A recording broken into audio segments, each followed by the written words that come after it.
Hello friends, welcome back to YouTube channel indiabud.com। दोस्तों, BPSC ने assistant engineer की vacancies निकाली है जो कि सिविल इंजीनियरिंग ग्रेजुएट्स और मैकेनिकल इंजीनियरिंग ग्रेजुएट्स के लिए है। तो टोटल पोस्ट इसमें है 1065। तो इस वीडियो में हम आज उसके बारे में डिस्कस करेंगे और उसके डिटेल्स के बारे में आपको बताएंगे।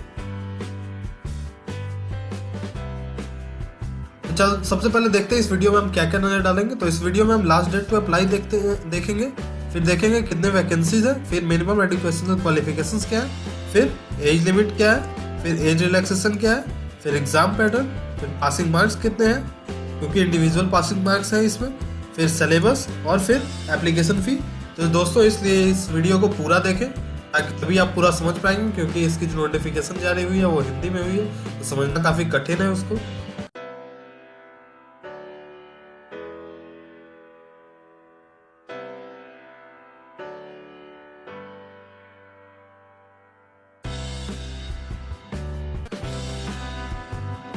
दोस्तों आगे बढ़ने से प्लीज हमारा चैनल सब्सक्राइब कर लें, क्योंकि हम ऐसे ही गवर्नमेंट जॉब की vacancies, expected cut off, exam pattern और बहुत ही एजुकेशनल वीडियोस लाते हैं जिसमें आपको काफ़ी कुछ समझने का मौका मिलेगा। और हमारा ग्रुप ज्वाइन कर लें फेसबुक पे, जिस पे आपको काफ़ी डिटेल्स मिलते रहेंगे और हमें सोशल मीडिया प्लेटफॉर्म्स पर भी फॉलो कर सकते हैं। सारे लिंक्स डिस्क्रिप्शन बॉक्स में दी हुई है, तो प्लीज़ हमारा चैनल सब्सक्राइब जरूर कर लें।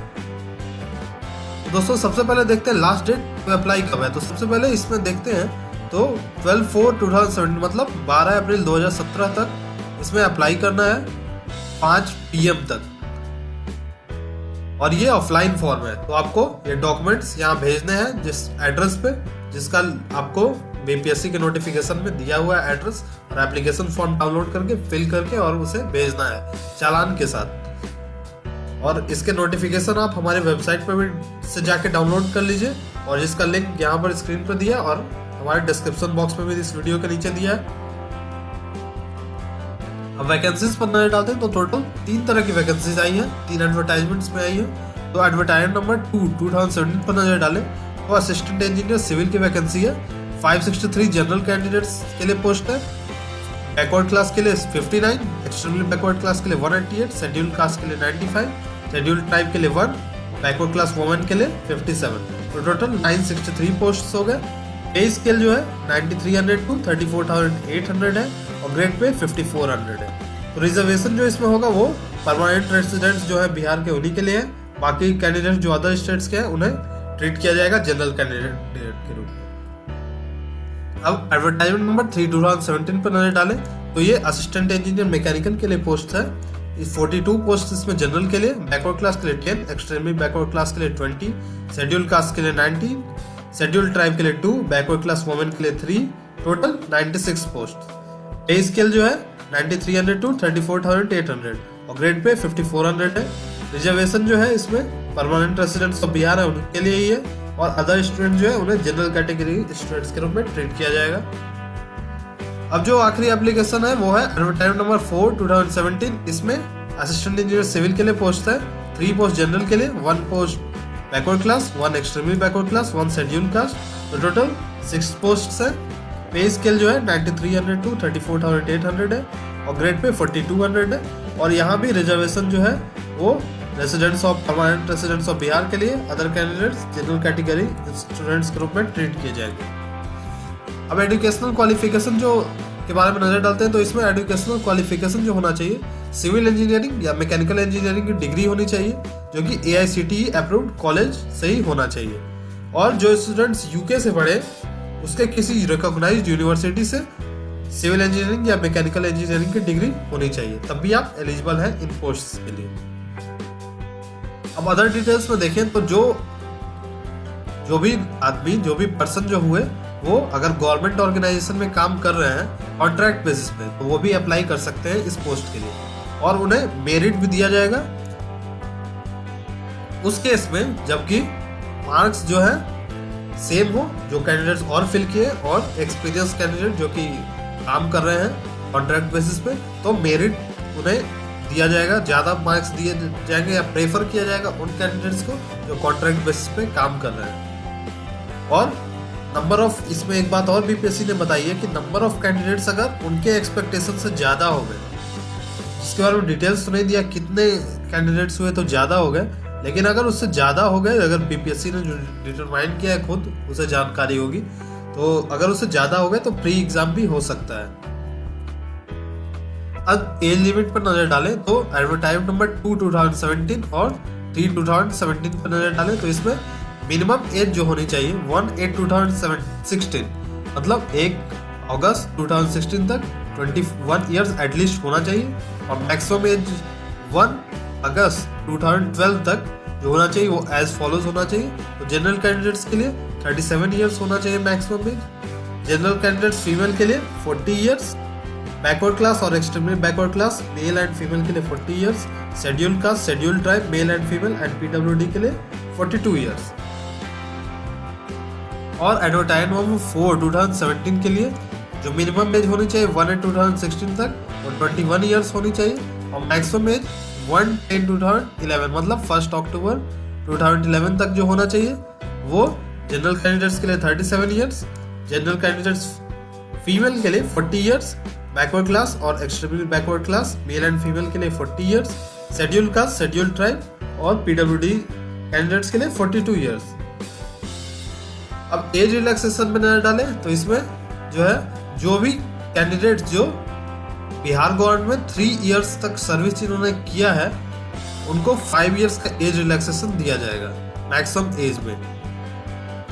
फिर पीडब्ल्यूडी कैंडिडेट्स को 10 ईयर्स का एज रिलैक्सेशन दिया जाएगा, और डिफेंस पर्सन को 3 ईयर्स का दिया जाएगा, और उनका एज जो है 53 ईयर्स से ज़्यादा नहीं होना चाहिए, और उनके सर्विस को भी काउंट नहीं किया जाएगा, मतलब वो 53 ईयर्स तक अप्लाई कर सकते हैं 53 ईयर्स से कम होने पे, और उनका जो जितना उन्होंने सर्विस दिया है नेशन को तो वो काउंट नहीं किया जाएगा, तो मतलब उसके कैंडिडेट्स को माइनस कर दिया जाएगा उतना एज से ताकि फिट हो जाए वो इस एज रिलैक्सेशन कैटेगरी में। अब एग्जाम पैटर्न पे नजर डालते हैं तो दोस्तों इस प्रकार कुछ पेपर होंगे। तो जनरल इंग्लिश का जो पेपर होगा वो ऑब्जेक्टिव टाइप का पेपर होगा, 3 आवर्स का पेपर और मैक्सिमम मार्क्स 100। जनरल हिंदी का पेपर होगा वो objective type 3 hours 100 marks. General studies का पेपर ऑब्जेक्टिव टाइप होगा 3 आवर्स और मैक्सिमम मार्क्स 100। फिर जनरल इंजीनियरिंग नॉलेज का पेपर होगा, इसमें 2 पेपर होंगे, पेपर 1 और पेपर 2। एक पेपर 1 जो होगा वो ऑब्जेक्टिव और पेपर 2 सब्जेक्टिव। पेपर 1 आवर का, पेपर 2 आवर्स का, लेकिन दोनों का मैक्सिमम मार्क्स जो होंगे 100 ही होंगे। तो दोस्तों ये देखिए यहाँ पर जो ये मैं 4 जो करने जा रहा हूँ ये जो है कॉम्पल्सरी सब्जेक्ट्स है, और ये जो है ये चूज करने के ऊपर सब्जेक्ट है। अगर आप सिविल इंजीनियरिंग है तो सिविल इंजीनियरिंग से क्वेश्चन आएंगे, और अगर आप मैकेनिकल इंजीनियरिंग ग्रेजुएट है तो मैकेनिकल इंजीनियरिंग से क्वेश्चन आएंगे, लेकिन ये कॉम्पल्सरी पेपर है। तो कॉम्पल्सरी पेपर है, ये आपको देना जरूरी है, बाकी ये भी देना जरूरी है। तो इसमें लेकिन आपके ब्रांच से रिलेटेड क्वेश्चंस होंगे। तो इसमें दोनों पेपर में 2 सेक्शन होंगे, सेक्शन 1 और सेक्शन 2, दोनों में ऑब्जेक्टिव सब्जेक्टिव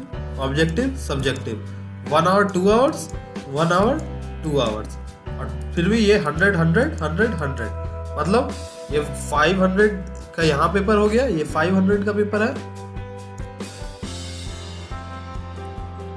और ये हो गया 400 का पेपर। जो रिटन पेपर हो गया टोटल 900 का हो गया, और 100 मार्क्स का इंटरव्यू हो गया, टोटल हो गया 1000 मार्क्स। देखते हैं पासिंग मार्क्स क्या है। तो जनरल हिंदी और जनरल इंग्लिश के लिए जो पासिंग मार्क्स है वो है 30% ओनली, और इनका जो मार्क्स है वो काउंट नहीं किया जाएगा मेरिट लिस्ट प्रिपरेशन में, मतलब इसमें आपको 30% बस लाने हैं और आप क्वालिफाइड माने जाएंगे। उसका मार्क्स आप 30% से जितना भी ऊपर लाए वो काउंट नहीं किया जाएगा, आपको एटलीस्ट 30% मार्क्स लाने हैं। ये पेपर सिर्फ पासिंग के लिए है, पास करना है आपको बस। फिर रिमेनिंग जो 4 पेपर्स बचे उनमें जो कंसोलिडेटेड क्वालिफाइंग मार्क्स मतलब ओवरऑल क्वालिफाइंग मार्क्स जो होना चाहिए वो कुछ इस प्रकार होना चाहिए, मतलब जो बाकी बच्चे पेपर हुए जनरल हिंदी और जनरल इंग्लिश 200 का और जो 700 का रिटन मार्क्स का जो पेपर हुआ उसमें क्या करना है, तो उसमें भी क्वालिफाई करना है। तो उसमें क्वालिफाई का स्कोर क्या है, तो जनरल के लिए 40% लाना है, बैकवर्ड क्लास के लिए 36.5, एक्सट्रीमली बैकवर्ड क्लास के लिए 34%, और scheduled caste scheduled tribe women और PWD कैंडिडेट्स को 32%। तो इतना ऊपर आप लाए, उसके बाद आप क्वालिफाई माने जाएंगे। फिर मेरिट लिस्ट प्रिपेयर होगी, उसके बाद हाँ ये आप इतना ले आए मार्क्स, इसके बाद क्या होगा, आपको इंटरव्यू के लिए बुलाया जाएगा। उसके बाद इंटरव्यू के बाद क्या होगा, तो इंटरव्यू आप दे दिए, उसके बाद फिर मेरिट लिस्ट प्रिपेयर होगी। मेरिट लिस्ट में क्या होगा, मार्क्स ऐड होंगे रिटन एग्जाम के और इंटरव्यू के, फिर ओवरऑल मेरिट लिस्ट बनाई जाएगी। अब सिलेबस क्या है, तो जनरल इंग्लिश और जनरल हिंदी के लिए जो है उसमें क्वेश्चंस क्या आएंगे, तो क्वेश्चंस आएंगे, आपको नॉलेज चेक किया जाएगा, इंग्लिश और हिंदी लैंग्वेज के बारे में आपको कितनी नॉलेज है वो चेक किया जाएगा पेपर 1 और पेपर 2 में। फिर जो है जनरल स्टडीज का जो पेपर है उसमें क्या होगा, तो जनरल स्टडीज के पेपर में current affairs, GK, daily observation से क्वेश्चंस होंगे। डेली ऑब्जर्वेशंस में एक्सपीरियंस और साइंटिफिक रीजंस, जैसे मान लीजिए रेनबो होता है तो रेनबो क्यों होता है, ये इस तरह के क्वेश्चंस होंगे। साइंटिफिक रीजंस उसमें होना चाहिए। ये मैं आपको एग्जांपल दे रहा हूँ, ऐसा क्वेश्चंस आ नहीं सकता है, मतलब आ सकता है लेकिन इतना इजी तो नहीं रहेगा क्वेश्चन। फिर भी आपको इस तरह का कुछ क्वेश्चन होगा। फिर उसमें क्वेश्चंस होंगे साइंटिफिक, सोशल, इकोनॉमिक्स और पॉलिटिकल भी क्वेश्चंस होंगे। और रिसर्चेज होंगे, जो रिसर्चेज होते हैं, जो खास रिसर्चेज होते हैं, जो बड़े रिसर्चेज होते हैं, जो इंपॉर्टेंस रखते हैं इंजीनियरिंग फील्ड के लिए, उससे क्वेश्चंस आएंगे। फिर जनरल इंजीनियरिंग नॉलेज के लिए क्वेश्चंस आएंगे। इसमें क्या जो पेपर नंबर 4 था उसमें mechanics of solids, methodology of construction, transport phenomena, energy conversion, environment engineering, survey etcetera, मतलब इससे क्वेश्चंस आएंगे। और फुल सिलेबस के लिए आप नोटिफिकेशन डाउनलोड कर ले, और नोटिफिकेशन के लिए यहाँ स्क्रीन पर आपके लिंक दिया है और डिस्क्रिप्शन बॉक्स में भी लिंक दिया है, वहां पर जाके आप नोटिफिकेशन डाउनलोड कर सकते हैं। अब एप्लीकेशन फी की बात करें तो जनरल और ओबीसी कैंडिडेट्स के लिए 750 का एप्लीकेशन फॉर्म आएगा। SC, ST and PWD candidates के लिए 200 और 50 रुपीज का आपको बैंक चार्जेस देना होगा। तो बैंक चालान आप BPSC की वेबसाइट से डाउनलोड कर सकते हैं, जिसके बारे में आपको सब डिटेल्स आप हमारे वेबसाइट पर दी है। आप वहाँ नोटिफिकेशन डाउनलोड करें, उसमें सारी डिटेल्स दी है और आप वैसे फॉर्म फिल कर दीजिए। उसके बाद फिर फॉर्म को आपको भेज देना है एक एड्रेस पे, BPSC के एड्रेस पे। तो दोस्तों, आपको ये वीडियो कैसा लगा? अगर आपको ये वीडियो अच्छा लगा तो प्लीज लाइक करें, कमेंट करें। अगर आपको कोई और वीडियोस चाहिए इससे रिलेटेड, आपको प्रिपरेशन वीडियोस चाहिए या फिर आपको वीडियो चाहिए कैसे फॉर्म भरना है, तो ये हम आपको अगले वीडियो में बता देंगे। फिर आप हमें सोशल मीडिया प्लेटफॉर्म में भी फॉलो करें, हमारा वेबसाइट विजिट करें और हमारा चैनल सब्सक्राइब बिल्कुल जरूर से कर लें। और हमारे फेसबुक ग्रुप पर भी आप हमें ज्वाइन कर लें। Thank you very much.